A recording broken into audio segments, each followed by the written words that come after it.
It was a cold dawn on February 24, 2022, when the world awoke to the roar of tanks and the scream of missiles. Russian forces, under the command of President Vladimir Putin, surged across the Ukrainian border in what Moscow called a special military operation. Cities like Kyiv and Kharkiv trembled under bombardment, and the international community recoiled in horror. In Washington, Brussels, and London, leaders scrambled to respond, not with troops, but with an economic arsenal they believed unbeatable: sanctions. Picture the scene in the White House Situation Room. President Joe Biden, flanked by advisors, declared, "We will cripple Russia's economy." The European Union's Ursula von der Leyen echoed the sentiment. These sanctions will be unprecedented. Over 16,000 restrictions were swiftly imposed, freezing assets, banning technology exports, severing banks from SWIFT, and capping oil prices. Economists forecasted doom, a 10 to 15% GDP plunge, hyperinflation, and perhaps even regime change. The West's message was clear: starve the bear and it will retreat. But as the months turned to years and the calendar flipped to January 1st, 2026, the bear did not starve. It adapted, grew claws sharper, and prowled onward. This is the story of how the West's grand strategy unraveled, a tale of evasion, alliances, resilience, and unintended consequences. A story that unfolds not in battlefields alone, but in shadowy trade routes, bustling factories, and the corridors of global power. In the early days, the sanctions seemed to bite. Russia's ruble plummeted, stock markets halted trading, and oligarchs watched their superyachts seized in Mediterranean ports. Roman Abramovich's Eclipse bobbed aimlessly off the Italian coast, a symbol of fallen fortunes. Inflation spiked to 17.8% in 2022, and Western brands like McDonald's and IKEA shuttered doors, leaving Muscovites queuing for local knockoffs. Yet, beneath the surface, cracks in the West's wall began to show. Enforcement was the first Achilles heel. Sanctions required vigilance, but borders are porous and greed is universal. Enter the middlemen. Countries like Turkey, Armenia, Kazakhstan, and Kyrgyzstan became conduits for forbidden goods. Imagine a container ship docking in Istanbul, laden with German microchips, ostensibly bound for Bishkek. But those chips, they vanished into the ether, reappearing in Russian missile factories. Exports from Germany to Kyrgyzstan surged suspiciously, up 1,500% in some categories, only to fuel Putin's war machine. Offshore havens played their part too. Cyprus, the Seychelles, and Dubai, sunny escapes for the ultra-rich, laundered billions. Sanctioned tycoons like Oleg Deripaska, once barred from Western soil, found ways to slip through. Legal loopholes abounded. In the UK, botched prosecutions led to payouts for oligarchs, turning sanctions into a farce.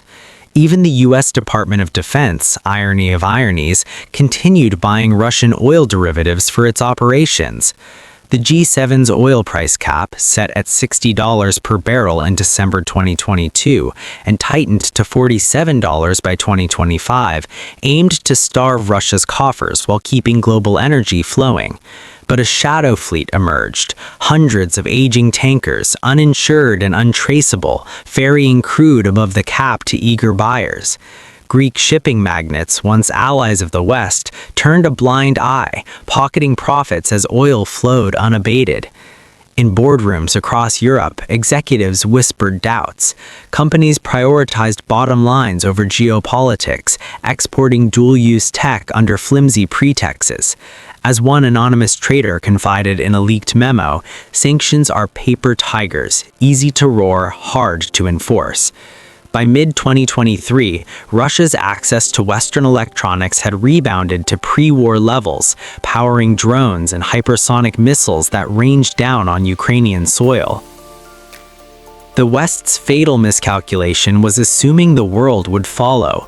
Sanctions, to succeed, need universality, like a net without holes. But the Global South saw no such obligation. China, India, Brazil, South Africa, the expanded BRICS bloc viewed the measures as imperial overreach, a relic of unipolar dominance. Russia pivoted east with the grace of a chess grandmaster. Oil once piped to Germany now gushed to refineries in Gujarat and Shanghai. India's imports skyrocketed fivefold, from a trickle to over 2 million barrels daily, bought at steep discounts. China, Moscow's steadfast partner, ramped up trade to $240 billion by 2025, swapping yuan for rubles in currency deals that bypassed the dollar. Picture a summit in Johannesburg, BRICS leaders toasting to multipolarity. Brazilian President Lula da Silva quipped, "Why should we starve for Europe's war?" African nations reliant on Russian grain and fertilizers echoed the sentiment. Even as Europe shivered through energy crises, Germany's industries grinding to a halt amid high stock and gas prices, the global south warmed to Moscow's embrace. This non-cooperation wasn't mere opportunism, it was ideological. Russian media like RT and Sputnik broadcast tales of Western hypocrisy, how the EU imported record LNG volumes from Russia in 2024-25, even as it preached isolation. Kremlin spokesman Dmitry Peskov sneered in press conferences, "These sanctions are absolutely useless. They harm the sanctioners." And data backed him. Russia's hydrocarbon revenues, funding half its budget, stabilized by late 2023, even as Europe's aid to Ukraine paled in comparison to its energy payments to Moscow. On social platforms like X, voices amplified the divide. Users from Delhi to Dakar posted memes of a fractured globe. Sanctions failed and fired back on Europe. One viral thread read, garnering millions of views. The West's isolation strategy had backfired, forging a new axis that challenged dollar hegemony and accelerated de-dollarization. If evasion was the external shield, internal adaptation was the fortress's foundation. Russia wasn't caught flat-footed. Lessons from 2014's Crimea sanctions had forged resilience. Putin, ever the strategist, had built Fortress Russia, a self-reliant bulwark against Western pressure. Import substitution kicked into overdrive. Food dependency dropped to 18%, with Siberian farms yielding bumper crops. A national payment system replaced SWIFT, shielding transactions from prying eyes. Dollar holdings were slashed, replaced by gold and yuan reserves that swelled to record highs. Then came the war economy. Military spending ballooned to 6 to 7% of GDP by 2025, a Keynesian stimulus on steroids. Factories hummed around the clock, churning out tanks, artillery, and drones. Wages for soldiers and workers soared, up 7.8% in 2023, fueling consumer spending despite inflation. Construction boomed, automotive lines adapted to Chinese parts, and parallel imports flooded shelves with gray market iPhones and BMWs. Alliances deepened the moat. Iran supplied Shahed drones, North Korea artillery shells. Currency swaps with Beijing insulated against shocks. Banking profits hit $37 billion in 2023, and by 2025, even as corporate earnings dipped 8.4% amid high interest rates, peaking at 21%, recession was averted. GDP, after a 1.2% dip in 2022, rebounded 3.6% in 2023, 4% in 2024, and a modest 0.5 to 1.5% in 2025, despite overheating. In St. Petersburg's cafes, citizens grumbled about prices but praised stability. "We've endured worse," an older veteran told a foreign journalist. Ex-users echoed the sentiment. Russia adopted and winning, one post declared, amid treads dissecting Western failures. Long-term strains loomed. Brain drain, tech logs, demographic woes, but for now, the fortress held. Implementation woes plagued the sanctioners from the start. Measures rolled out piecemeal, too little, too late, giving Russia adjustment time.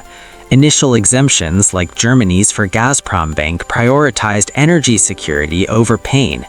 The EU, in a stunning reversal, paid Russia more for oil and gas in the war's first year than it sent in aid to Ukraine over 2 years. Inconsistencies abounded. Greek tankers aided the Shadow Fleet. GRU spies in Brussels sowed discord.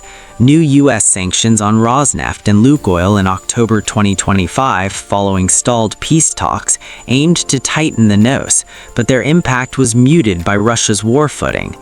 Historical precedents whispered warnings. Sanctions succeed fully in under 10% of cases, partially in 35%.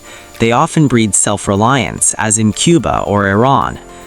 Discussions raged. Sanctions failed utterly due to poor execution, users argued, citing Niall Ferguson's critiques of Western naivety. Paradoxically, sanctions became imposed protectionism. Asset seizures from Western firms, McDonald's rebranded as Vuskino and Tochka, enriched loyal elites and created jobs. Domestic reinvestment surged, turning pain into gain. Geopolitically, the measures accelerated shifts. De-dollarization gained steam, with BRICS exploring a common currency